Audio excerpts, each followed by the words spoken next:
The 1961 Mercedes-Benz 300 SL Roadster stands as a testament to the timeless elegance and engineering excellence of the German automaker. Its classic design featured a long, curvaceous hood, rounded fenders, and a bold front grille adorned with the iconic Mercedes-Benz emblem.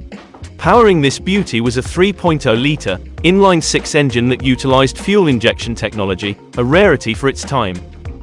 The 300 SL Roadster was not only a marvel in terms of design and performance but also a rarity in production numbers.